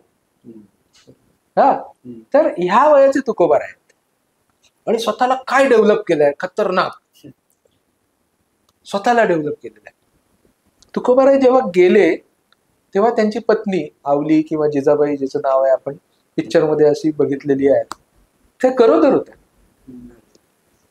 बरोबर, नारायण महाराज ज्यांनी पालखी सोहळ्याला खऱ्या अर्थाने सुरुवात केली, त्यांचा जन्म तुकोबारायांचे सुपुत्र, त्यांचा जन्म तुकोबारायां गेल्याच्या नंतरचा आहे. बरोबर, म्हणजे शेवटपर्यंत तुकोबाराय रसरशीत आयुष्य जगत होते ना. समजतंय का? म्हणजे त्यांचा शेवट कसा झाला असेल त्याच्यावर चर्चा करणाऱ्यांना करू दे, मला काही त्याच्यात इंटरेस्टच नाही. मला हे समजून घ्यायचे ते काय जगत होते, खतरनाक, काय कडक जगत होते, काय लोकांशी बोलत होते, काय ते म्हणजे छत्रपती शिवाजी महाराजांच्या स्वराज्यासाठी मावळे तयार करत होते. अभंग आहेत ना तसे. शिवाजीराजे एवढं सगळं, एवढ्या गरिबीमध्ये एवढं सगळं घेऊन आलेले होते, नाही म्हणत होते ना ते. त्यांनी घरामध्ये काय नव्हतं, अत्यंत सुबत्ता होती. त्या काळात जे काही श्रीमंती असेल ती त्या घरामध्ये होती. आणि त्या काळात तो माणूस, आता आपण साधी कर्जमाफी करू शकत नाही, ते सावकार होते. त्यांना जेव्हा कळतं तेव्हा आपल्या वाटणीची सगळी कर्जाने लिहून दिलेल्या जमिनी, हे सगळं माणूस इंद्रायणीमध्ये सोडून देतो. काय ताकद असेल, एकेका अभंगामध्ये ताकद आहे, एकेका जगण्याच्या एकेका प्रसंगामध्ये ताकद आहे. तर तो त्या लिव्हिंग सारख्या गोष्टी आजच घडतायत असं आपल्याला वाटतंय का? घडतातच आहेत ना. आपण त्याला काहीतरी टर्मिनॉलॉजी आज लावलेली आहे. लग्न न करता एकत्र राहण्याची पद्धत नाही आहे का? म्हणजे आता एक स्पेसिफिक शब्द झाला त्याला. बरोबर, त्याची एक काहीतरी आपण गोष्ट ठरवली. या गोष्टी घडतायत आणि त्यांनी ह्या सगळ्या गोष्टी ह्या जगण्याचा एक भाग म्हणून स्वीकारल्या असते असं मला वाटतं. म्हणजे हे सगळं इतर या गोष्टी त्यांच्या आहेत त्या मला वाटतं तुकोबाराय यांकडे काय वेगळ्या दृष्टीने बघणारे लोक निश्चितच. आता या सगळ्या मुलाखतीमध्ये वारंवार एक गोष्ट तुम्ही म्हणत होतात की आपण यावरती विचार केला पाहिजे, आपण यावरती मतं मांडली पाहिजेत, गांभीर्याने या सगळ्या गोष्टींकडे पाहिलं पाहिजे. पण हे सगळं करून पुढे कृती करायची असते. म्हणजे सरन्यायाधीशांवरती बूट फेकल्यानंतर तो निषेध नोंदवायचा असतो. पण आज खरंच ते वातावरण राहिलंय का की आपण निषेध नोंदवू शकू? एक असं आहे मला वाटतं की आम्ही काहीतरी करू त्याच्यावर तुम्ही प्रतिक्रिया द्या. बरोबर, म्हणजे आम्ही काहीतरी कृती करू, क्रिया करू, त्याच्यावर प्रतिक्रिया देत बसा देत बसा देत बसा. तुमच्या प्रतिक्रिया देऊन झाल्या की आम्ही दुसरं काहीतरी करतो. मग त्याच्यावर तुम्ही परत प्रतिक्रिया द्या प्रतिक्रिया द्या प्रतिक्रिया द्या. मग आम्ही तिसरं काहीतरी करू, मग आणखी त्याच्यावर काहीतरी प्रतिक्रिया द्या. या प्रतिक्रिया क्रिया प्रतिक्रिया म्हणजे निषेध नाही. बरोबर, मग ह्या क्रियेवर प्रतिक्रिया देण्यात आपण किती गुंतायचं याला आपल्याला विचार करायला पाहिजे. म्हणजे ती एक बाई जिने 2020 साली काहीतरी आपला गांधीजींचा पुतळा होता त्याच्यावर गोळी मारली. साध्वी प्रज्ञा नाही, दुसरं काहीतरी नाव तिचं. मग ते गोळी मारली आणि त्याच्या पोटातून रक्त यायला लागलं त्या पुतळ्याच्या पोटातून आणि मग ते शूट केलं. बरोबर, शूटिंग केलं होतं त्याचं, ते व्हायरल केलं होतं. ती फार प्रचंड गाजली होती. परवाची बातमी आहे ना, त्या बाईने आपला जो तिचा प्रियकर होता त्याचा खून केला, आतमध्ये गेली ती. बरोबर, म्हणजे ही प्रतिक्रिया देणारी माणसं, म्हणजे ज्यांच्यावर आपण प्रतिक्रिया देतो त्यांची लायकी आहे का प्रतिक्रिया देण्याची? ते निषेध करणं आहे का? फेसबुकवर पोस्ट देणं म्हणजे निषेध करणं आहे का? बरोबर, तर मी काय करतोय हे समजून घ्यायला पाहिजे. म्हणजे जसं मी असं म्हणतो की माझ्या कामात म्हणजे कर्मे इशू भजावा, म्हणजे माझ्या कामातून मी भगवंताची पूजा करायला पाहिजे असं ज्ञानेश्वर माऊलींनी सांगितलं. तर माझ्या कामात मध्ये तो निषेध कसा कसा उमटेल ह्या प्रतिक्रिया देण्यामध्ये आपण गुंतून पडायला नको असं माझं तरी स्पष्ट मत आहे. मी माझ्या कामातून कायमस्वरूपी काय उभं करू शकतो ह्या सगळ्या प्रत्येकाला लढावं लागणार आहे. तुमच्या बापजात्यांनी उभं केलंय हा देश, हा, तर तो आपल्याला जर टिकवायचा असेल आणि माझ्या देशावर जर प्रेम असेल तर मला या सगळ्यातून मार्ग काढावा लागेल. बरोबर, आणि मग मी माझ्या कुठल्या तरी कामातून ते काहीतरी घडू शकेल. म्हणजे मी पत्रकार आहे तर मी असं काहीतरी उभं करायला पाहिजे की ज्याच्यातून याला कुठेतरी छेद देता येतं. तर म्हणजे रिंगण आहे, तर रिंगण माझी सेवा आहे ना. पण ते जर 4 लोक त्या निमित्ताने वेगळ्या पद्धतीने विचार करू शकतात, त्याला प्रवृत्त होऊ शकतं, तर ही माझी निषेधाची पद्धत असेल. तशी तुमची निषेधाची काय पद्धत असेल ते तुम्ही समजून घ्या. तुम्ही जिथे कुठे काम करत असाल, जे काय काम करत असाल, ते काम तुमच्या निषेधाचं शस्त्र असायला पाहिजे, साधन असायला पाहिजे, किंवा त्याच्या पलीकडे जाऊन काहीतरी उभं करायला पाहिजे ना. बस झालं. म्हणजे त्याच्यासाठी काय जेनजी सारखं काय आंदोलन करायची गरज नाही, कुठे काही कुठल्या कोणाच्यावर टीका करण्याची गरज नाही, त्याच्यातून काही घडत नाही. आपल्याला अशा गोष्टी कराव्या लागते की ज्याच्यातून काहीतरी घडणार. कोणाला प्रत्येकाला बीज पेरायची आहे, कोणाला शेतात बी पेरायचे जे 1 महिन्यात वर येणार आहे, कोणाला झाड लावावं लागेल, मोठं वृक्ष लावावं लागेल जो काही 10 वर्षांनी मोठा होणार. प्रत्येकाला वेगवेगळी कामं करावी लागणार आहेत. ती आपली जी काय असतील ना ती आपण आपली करावी, त्याच्यातून काहीतरी घडणार आहे हा काही विचार करण्याची काही गरज नाही. मी माझं काम करत राहायला पाहिजे आणि आपल्या विचारांवर विचार करत राहायला पाहिजे. आत्ता जो मी विचार करतो इतका तासभर जे काय मांडलंय ते पूर्णपणे चुकीचं असू शकतं, याची आपण तयारी ठेवायला पाहिजे. पूर्णपणे चुकीचं असू शकतं, आपण ते तपासत राहायला पाहिजे, बोलत राहायला पाहिजे आणि समजून घ्यायला पाहिजे. जगणं समजून घेणं हे माझं काम आहे, बाकी काय. शेवटचा प्रश्न. येस, नक्कीच. मुलाखत केली, पत्रकारिता केली, वक्तृत्व स्पर्धा घेतली, रिंगण केलं, संतांचा अभ्यास केला, अनेक मोठ्या नेत्यांचा अभ्यास केला, हे सगळं करत असताना काहीतरी राहून गेलं असं वाटलं का? आणि पुढे रिंगणचं काय, यावर आपण मुलाखत थांबूया. अजूनपर्यंत काहीच झालेलं नाही. वा. हा, म्हणजे असं साधारणतः मला वाटतं की 35च्या नंतर आपल्या जगणं शोधायला आपण सुरुवात करतो. म्हणजे असं सरळ चालत आलेलं एक 15-20 ते 35 पर्यंत चालत आलेलं असं रीतसर जगणं असतं. मग 35च्या नंतर मी 35चं बंड म्हणून एक लेखही केला होता. 35च्या नंतर आपण आपलं काहीतरी नवीन शोधण्याचा प्रयत्न करतो. ते गवसतं 50च्या आसपास. तर आता ते मला कुठेतरी कळायला लागलंय काय तरी. मला अजून सापडलेलंच नाहीये माझं काय काम आहे ते. मला काय करायचं हे मला माहितीच नाहीये अजून. आणि मी काय त्याच्यासाठी जोरदार असा प्रयत्न पण माझा स्वभावच नाहीये. मला जेव्हा कधी सापडेल तेव्हा सापडेल. आणि आपण काय हे जग बदलणार आहोत, आपण काहीतरी क्रांती करणार आहोत, मला मी करू शकत असेल तरी मला करायची नाही. घ्यायचं नाही. हा, म्हणजे मला त्याच्यात पडायचंच नाही ना. म्हणजे मी काहीतरी लिहितोय त्याच्यामुळे काहीतरी बदल घडतो असं काही भ्रमच नाहीये. म्हणजे असं होतच नाही मुळात. म्हणजे एकच गोष्ट आहे जी माणूस बदलू शकते, ती म्हणजे मैत्री. आपण फक्त मैत्री करत राहायला पाहिजे. मैत्री झाली ना की मग आपोआप आपण सगळेजण बदलत जातो. बरोबर. म्हणजे एखाद्या माणसाची मैत्री होते, त्याच्यातूनच माणूस बदलतो ना. आणि तेच आहे ना, म्हणजे जे काय करायचंय तेच आहे. तर पुढे काय होईल, रिंगणचं काय होईल हे तर मला माहितीच नाही. म्हणजे मला त्याच्याशी काय, पुढच्या वर्षी रिंगण बंद पडलं आणि ते बंद करायचं असेल पांडुरंगाला, तर त्याच्यासाठी माझी तयारी. रिंगण काय मी माझ्यासाठी करतोय. म्हणजे रिंगण काय कोणी संत समजून घ्यावेत, लोकांपर्यंत संत पोचावेत, तरुण पिढीपर्यंत संत पोचावेत, हे सगळं बोलण्याची गोष्ट आहे. मी कशासाठी करतो? माझ्या आनंदासाठी करतो, निव्वळ आनंदासाठी.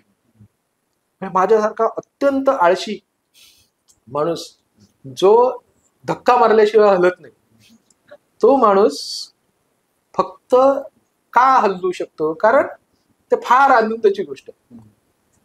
म्हणजे सध्या मी गेली काही महिने चक्रधरांविषयी वाचतोय. तर इतकं अद्भुत आहे ते, इतकं भारी आहे की मूळ धारणा, संत या गोष्टीच्या विषयीच्या मूळ धारणा तपासायला लागतात. तर हे सगळं समजून घेणं मस्त आहे ना. ते जाऊ दे ना, म्हणजे त्याचा अंक कधी निघेल, कसा निघेल, कसा रिस्पॉन्स मिळेल, ते किती रुपयाला विकलं जाईल, त्याच्या प्रकाशनाचे कार्यक्रम होतील की नाही, हे सगळं दुय्यम आहे ना. मूळ काय आहे? मला आनंद मिळायला पाहिजे. तो माझा आनंद हे मला उद्या दुसऱ्या कुठल्या गोष्टीतून मिळायला लागला तर मी हे सगळं सोडून देईन. हे चालू राहायला पाहिजे, माझी परंपरा चालू राहायला पाहिजे, एवढे अंक व्हायला पाहिजे, ते कोणीतरी पुढ्या चालूच राहायला पाहिजे. वक्तृत्व स्पर्धेपेक्षा काहीतरी भारी सापडला आपल्याला, आपण सगळे मिळून ते करू ना. म्हणजे या सचिनचं असं काही म्हणणं नाही की मला इतकं गाठायचंय असं. नाही, त्यालाही गाठायचं होतं. म्हणजे सचिन बद्दल मला फार आदर आहे. म्हणजे आम्ही सचिनला बघत मोठे झालेली पिढी. बरोबर. सचिनला बघत मोठे झालेली पिढी. त्याने त्याच्या बाकीच्या अनेक गोष्टी असू शकतील चांगले वाईट, पण तो उभा राहायचा. जसा उभा राहायचा ना, तो प्रेरणा देत होता. माझ्यापेक्षा 4-5 वर्षांनी मोठा असेल, पण मी शाळा कॉलेजमध्ये होतो तेव्हा त्याला, शाळेत होतो तेव्हा तिथपासून त्याला क्रिकेट खेळताना बघतो. तर त्यांनी त्याच्या क्षेत्रातली सगळ्यात मोठी उंची गाठली. पण असं काही नसतं, म्हणजे असं काही नसतं रोजच्या जगण्यामध्ये. आणि त्याला त्याचं काम सापडलं होतं ना. म्हणजे आणि त्याच्यात त्यांनी त्याचं केलं, तो त्याच्यातला खूप मोठा झाला. म्हणजे मला तर असं काही नाही. म्हणजे काय ते काय गाठायचं आहे का? तर काय गाठायचं आहे म्हणजे ते छोटं असतं सगळं. म्हणजे छोट्या गोष्टी असतात. आता मला फक्त चक्रधरांवरचा अंक करायचा आहे. वक्तृत्व स्पर्धेचे विषय आपण घोषित केलेले आहेत, तिकडे तो व्यवस्थित व्हायला पाहिजे. हे प्रबोधनकारांचे प्रबोधनकारांची पुस्तकं विकली. त्याच्यामुळे मला त्रास झाला फार. काहीतरी करायला पाहिजे असं वाटतं. ह्या अशा छोट्या छोट्या गोष्टी आहेत ज्या मला करायच्यात. आता प्रबोधनकारांवरचा खूप 4 वर्ष रखडलेला माझ्या हातातला प्रोजेक्ट आहे. प्रबोधनकारांचे बातमीदार नावाच्या साप्ताहिकामधले लेख, ते काही करून यावर्षी मला पूर्ण करायचे. तर हे काही आता जवळच्या टप्प्यात. दीर्घकालीन काय करायचं आहे तर मला माहित नाही, आणि मला काय त्याच्यात इंटरेस्टच नाही. आनंदी आयुष्यासाठी तेच बरं आहे. असं काही त्या वाक्यात मला काय ते बसवायचं नाही, पण जितका मस्त जगायला पाहिजे हे तर खरंच आहे. नक्कीच. धन्यवाद सर. ऑफिशियल बाबचं आम्ही एक नवीन सेगमेंट सुरू केलं, अनऑफिशियल गप्पा. आणि अगदी तुम्ही ऑफिशियली काय करताय ते सांगितलं, तुम्हाला काय करायचं, आणि तुमचे जे विचार, किंवा तुम्ही जरी म्हणालात की मी आळशी आहे फार, पण एखादा आळशी व्यक्ती तरुणाईला इतकं खाडकन उभं राहण्याची प्रेरणा किंवा झोपेतून जागा करण्याची प्रेरणा देतो, हे महत्वाचं आहे. आणि आम्ही एक छोटेखानी, म्हणजे तुम्ही इतके चांगले विचार दिले आमच्या मुलाखतीसाठी, तुम्ही आलात, तर एक ऑफिशियल बाबकडून एक छोटी पण अत्यंत महत्वाची भेट तुमच्यासाठी आहे, तर ती तुम्ही स्वीकारावी एवढी विनंती. प्रसाद सर, तुमच्या हातून द्या. आता सर तुम्ही काढा. अरे क्या बात. मागे मोठा आहे. पाठीशी पांडुरंग, हातात पांडुरंग.